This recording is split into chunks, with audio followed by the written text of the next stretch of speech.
Got your Bibles, you're going to open up to Colossians 1. We're actually concluding our series on about Jesus being the Lord. About Jesus being the Lord. So we're on Colossians chapter 1. We're going to hit in verses 15 through 23 this morning.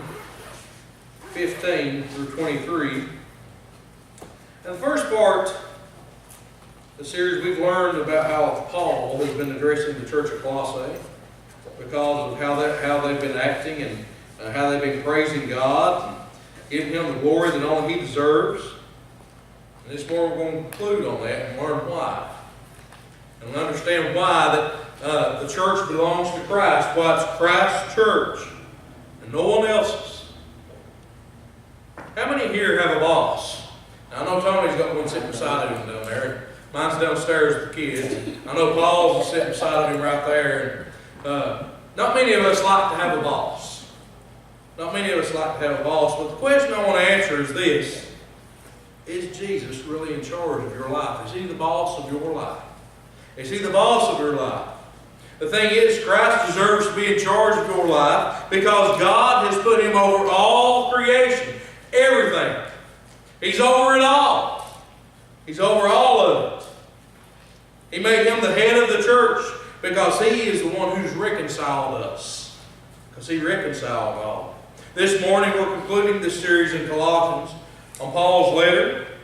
And just in case you missed the first first 22 verses of Colossians, Paul's been addressing the church on their behavior, how they've been acting, and commending them for taking their relationship with Christ seriously.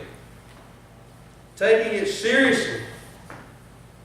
Now, this morning message kicks off with a question. It kicks off the question. I would like for you guys to take a serious insight and truly ask yourself, is Jesus Christ in charge of my life? Is He in charge of your life? If He's not truly Lord of your life, then what cuts need to be made to make sure that He is in charge and Lord of your life? And what cuts need to be made? You need to cut them. You need to get rid of them. You need to go ahead and toss them out because it's not worth it. It's not worth it to hold on to it. You need to make those cuts. This morning's message is Jesus is Lord seriously. Who is in charge? Who is in charge? When we ask the question truthfully, we can make necessary adjustments and conform to His will when you allow Him to be in charge of your life. When we answer it truthfully. Then we can in general have a closer relationship with Christ. Because remember what it says in James chapter 4 verse 8. It says, draw close to me and I'll draw close to you. If you draw close to Him, He's going to draw close to you. But you can push Him away. In order for us to draw close to Him, though, we need to make some cuts. And we are the ones who need to draw near to Him. And we're the one who needs to make the cuts. We are the ones that need to make the changes. Because we're the ones who are mostly in the wrong. Well, who are, not just mostly, but we're the ones who have done the wrong. We are the ones who are in the wrong. Remember, He is the same yesterday, today, and forever. He is unchanging. Hebrews 13 verse 8 tells us. God is the one not the one that needs to change. We're the ones who need to change. Because God doesn't change. God is always right. It's impossible for God to sin. We're the ones who need to make the changes in life. A young lady once had a discussion with her dad, who had been living with her for quite some time. So much so that the lady came to forget that even though her dad was somewhat older, and she had now really become into being his caretaker, and kind of helping to take care of him and provide for him, she thought that her dad should submit to her will and obey her. Some time had went by, and one day she came in, and one thing led to another, with her demands, and her dad looks at his daughter. The dad looks at her straight in the eye and says very lovingly and asks the simplest of questions. Have you forgotten who the father is and who the daughter is? So I turn this question around this morning and I want to ask you something.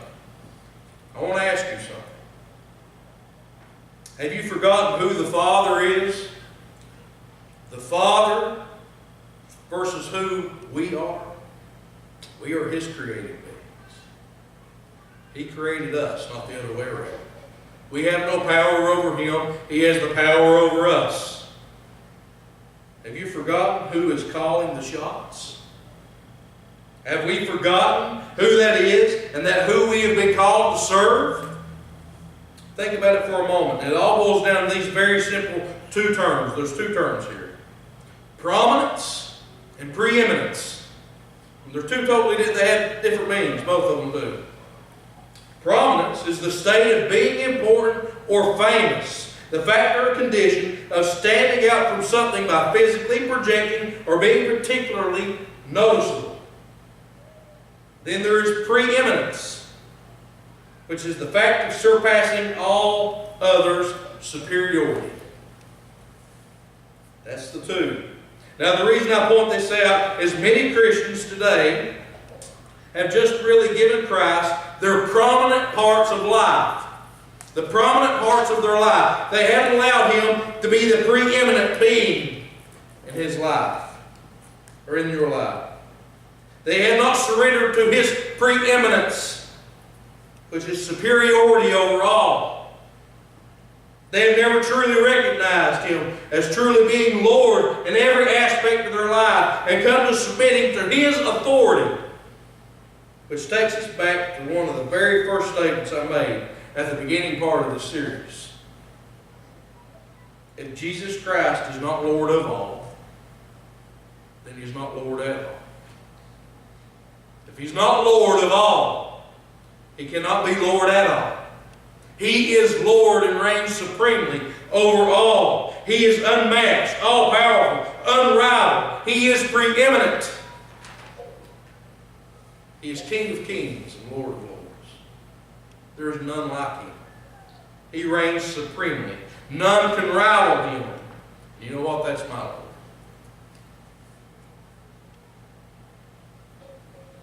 Christ should be the number one priority in your life. Number one. There should be the most important relationship in your life. Over every other thing you have, He should have precedence over it. He should be the number one relationship.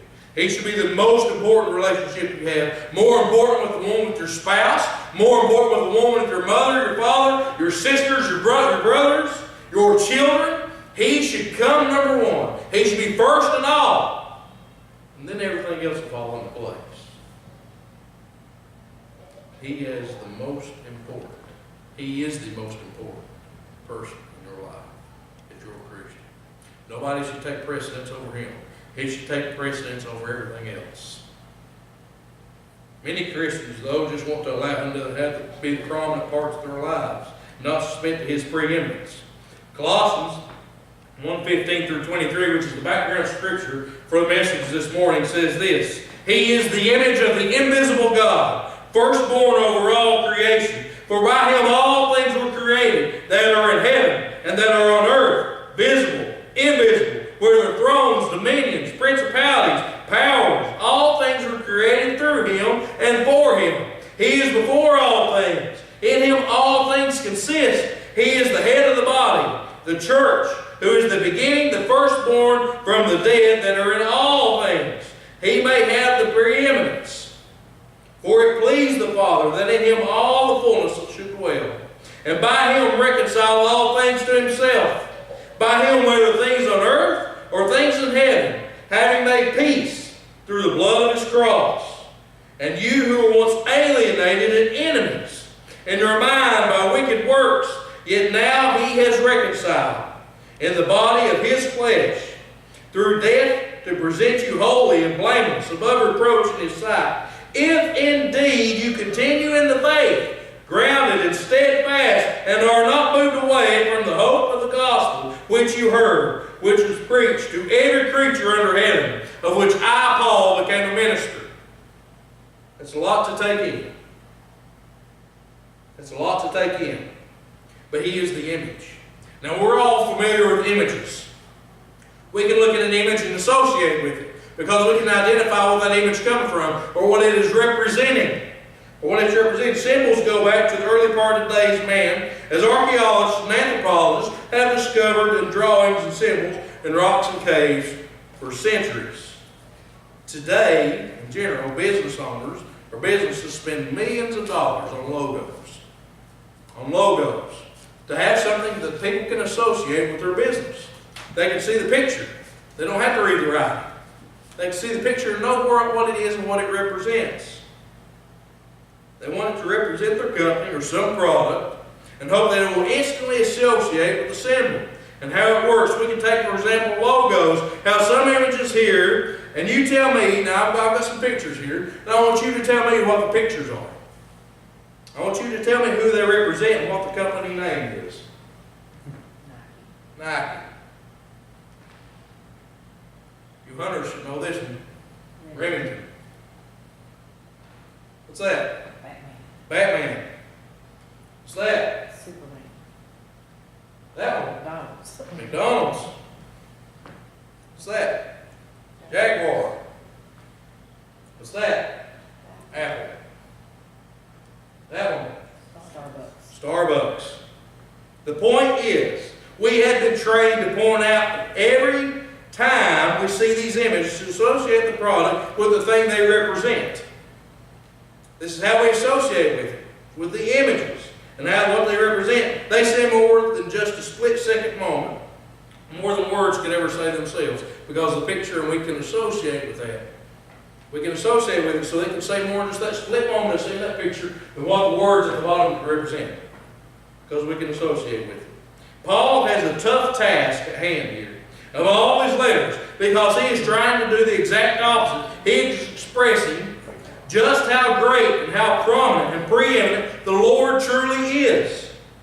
He has an image in mind that he is trying to express into words, and truly he is doing a great job at it.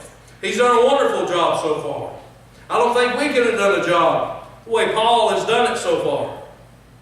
The way he's done it. He has an image in mind he's trying to express.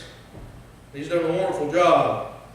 Have you ever been trying to describe something and it's so great or awe-inspiring and it's wonderful and you cannot really truly find the words to describe it? I have. It's tough. That's what Paul's trying to do here. That's what he's trying to do. Paul's attempting to do that for us.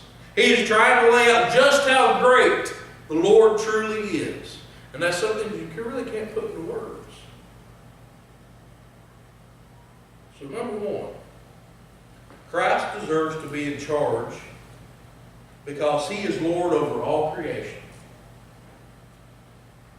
He deserves to be in charge because he's created everything. Nothing would exist if Christ did not create it. Philippians 2, 9 through 11 tells us this. Therefore God has highly exalted him and given him this name which is above every name, that at the name of Jesus every knee should bow, of those in heaven and those on earth, of those in under the heaven, and every tongue should confess that Jesus Christ is Lord, to the glory of the Father. Colossians 1:15 says this, that Christ is the image of the invisible God. The key verse here is image. He is the image of the invisible God. How many here know what a mold is? Now, I'm not talking about when you open the refrigerator up and you see the little green hairy stuff growing on the stuff in the main back and you didn't know it was there. What I'm talking about is a mold. You take something and you can pour something like Jell-O. You pour Jell-O into it and make a mold, and it can come out looking like whatever the mold was or the shape was you poured it into. That is the word that the image used to express here. He is the mold. He is the image. Except Christ was not just a replica of God. Christ was God.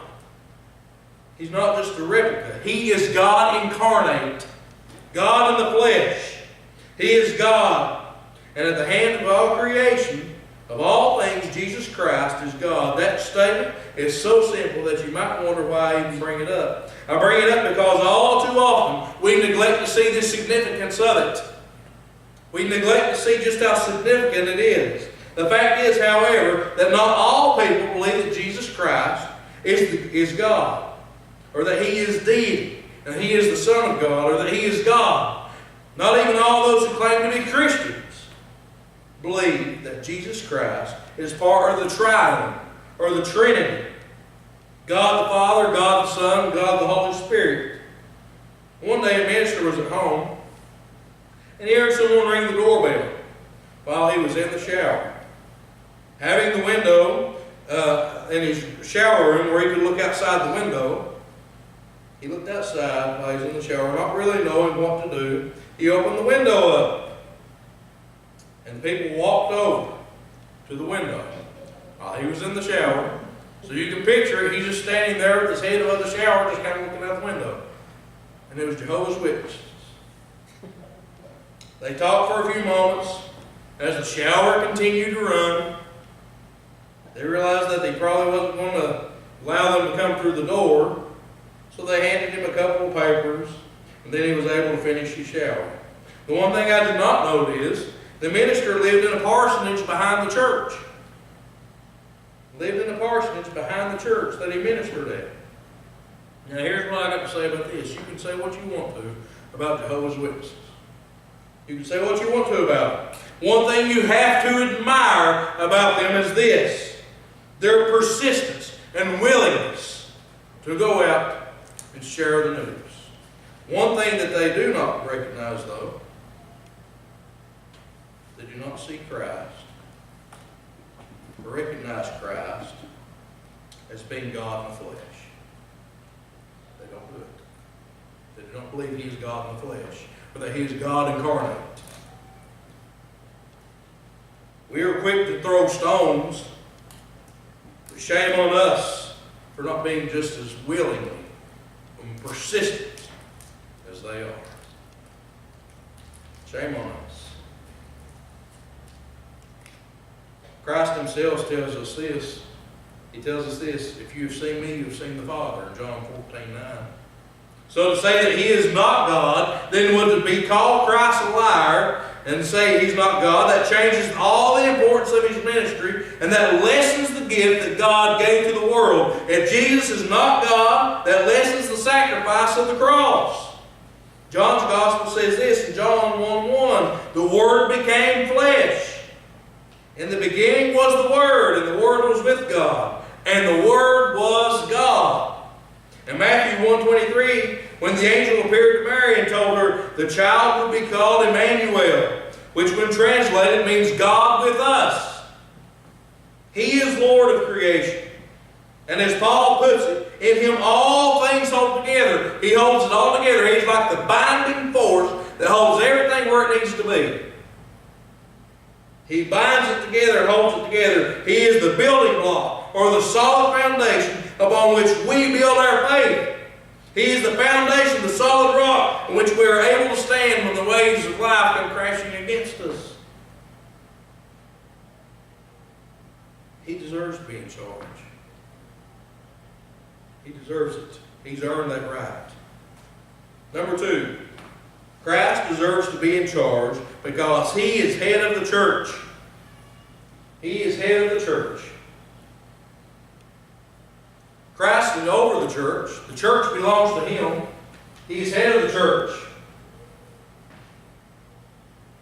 He's head of it. Colossians 1:18 says this: He is the head of the body of the church, who is the beginning of the firstborn from the dead, that in all things He may have preeminence. The key word here is head. Head. He is referring to us as a body, and that the top is Christ. The head controls the body, and without the head, the body's useless. He's the head of the church. We can rid ourselves of many body parts and live. There's a lot of stuff you can rid yourself of. You can lose a kidney. You can lose your kidney. You can, as we learn, you lose a gallbladder. Have it taken out. Your appendix can be taken out. You can suffer amputations, body parts. But you cannot live without the head. You cannot live. Because the head controls everything else. Can't do it. Without the head, the body's lifeless. Without Christ, we are dead and lifeless beings. Many of us were raised around chickens. I was. We had all kinds of chickens growing up. Had all kinds of them. And when it come time for chicken dinner or chicken noodle soup or fried chicken, you didn't just go to the store and say, hey, I want some chicken breast. I want some chicken breast. Or you didn't go and say, hey, I'm about to go here and I'm going to buy some chicken legs or something. No, you didn't do that. You went out in the yard, you grabbed your chicken, and without going into extreme detail, you either wrung the chicken's neck or you cut its head off. That's the way it worked. Cut its head off. Now the chicken without the head would wander around aimlessly a lot, wandering around bumping into things because it had not the head to control the body. It didn't have the head to control the body. The same thing can be said for us as a church. We can be the same way as a church if we get away from the fact that Christ is head of the church. We'll just wander around aimlessly. Eventually die. He is the head of the church.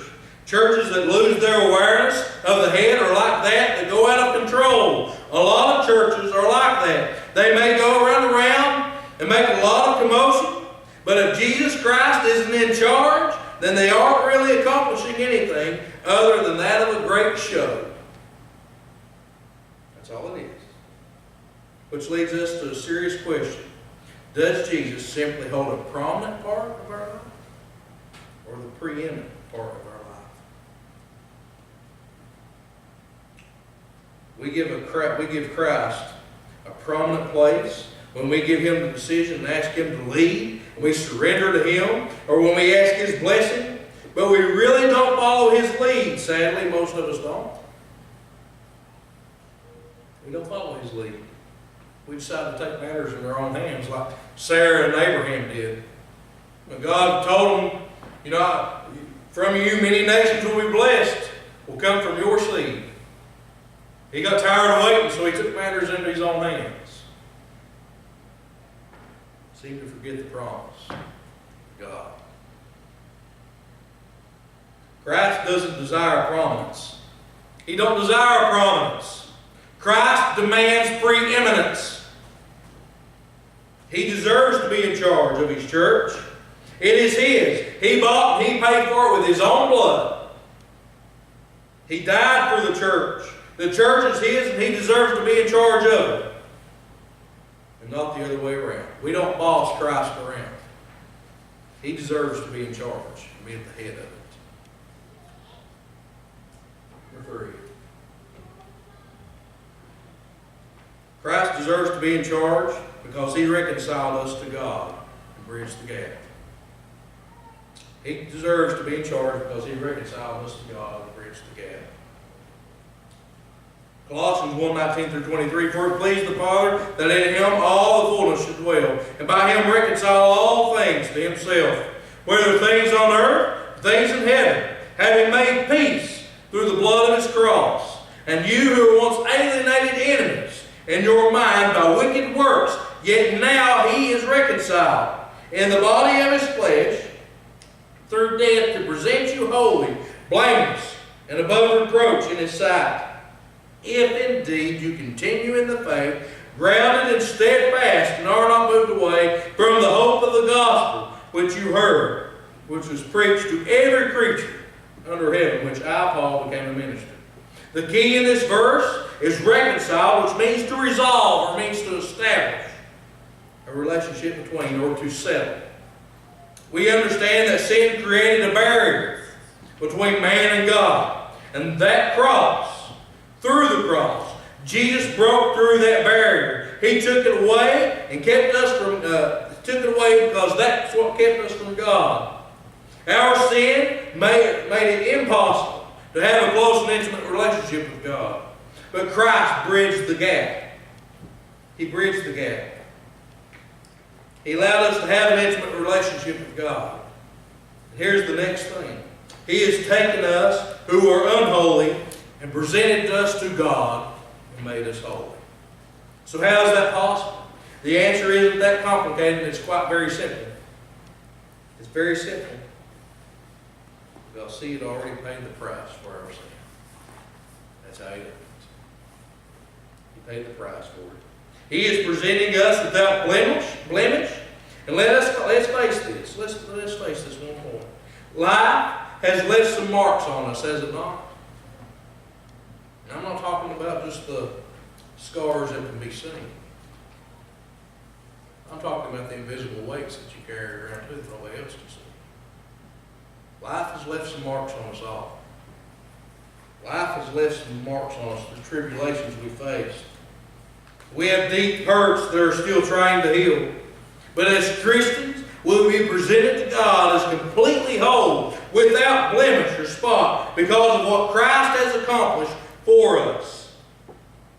There is a word in verse 23 that should jump off the page to us. A small word. And it should jump out and smack you right in the face if you read it. That word is small, yet it has a lot of meaning behind it. That word in verse will be if. Verse 23. If.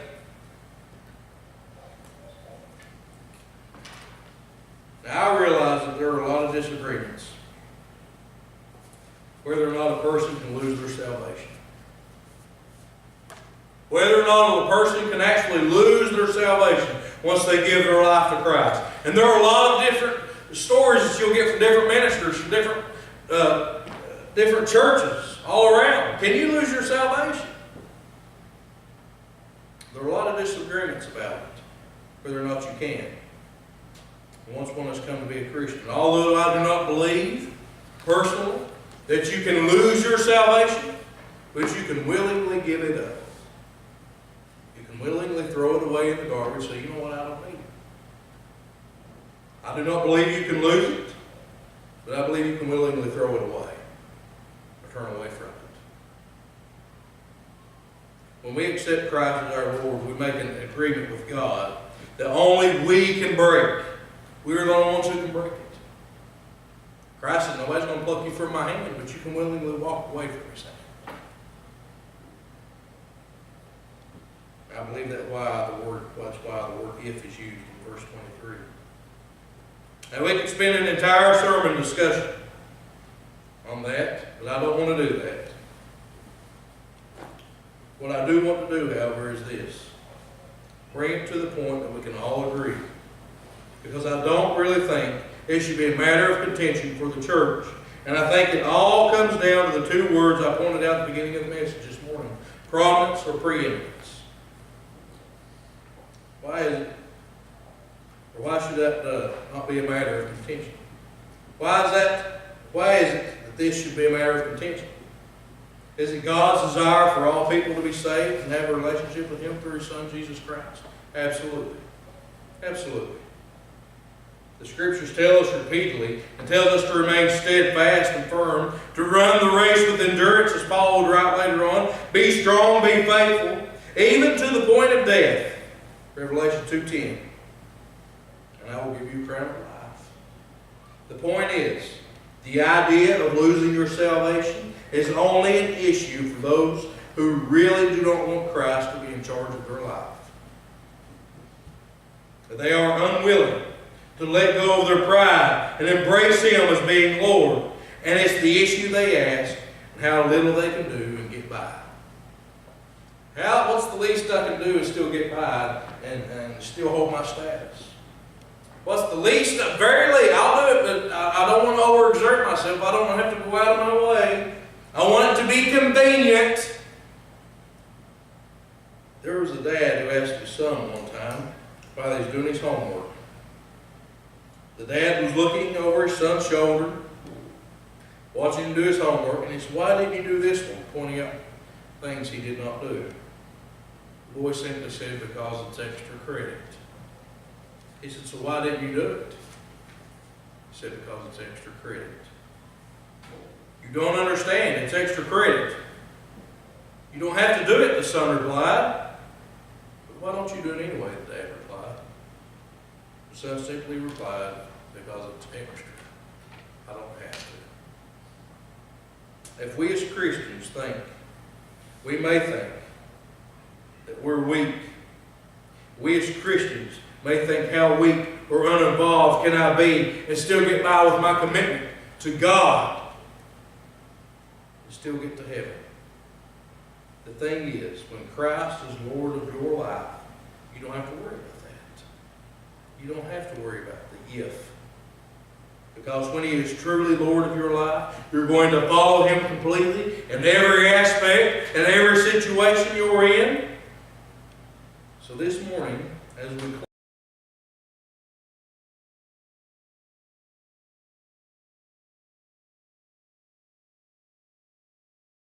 close, allow me to ask you this. Is Christ just a prominent part in your life? Or have you allowed Him to be the preeminence in your life?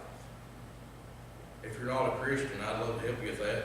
We'd love to help you with that. Be willing to accept you and come forward, believing that Jesus is the Christ, the Son of the living God. Make that current confession of your faith. After you make the great confession of your faith, I'll baptize you in the water of great baptism, where your sins will be washed away as they're removed as far as the east is from the west. And as it was done on the first day of Pentecost, on the day of Pentecost in Acts chapter 2, in the first sermon that Peter gave, when they said, "What must men and brethren, what must we do?" He said, "Repent and be baptized, every one of you, in the name of the Father, the Son, and the Holy Spirit. And you shall receive the gift of the Holy Spirit." If you're not a Christian, I'd love to help you with that. Come forward as we stand, sing our invitation hymn, and give your life to Christ this morning.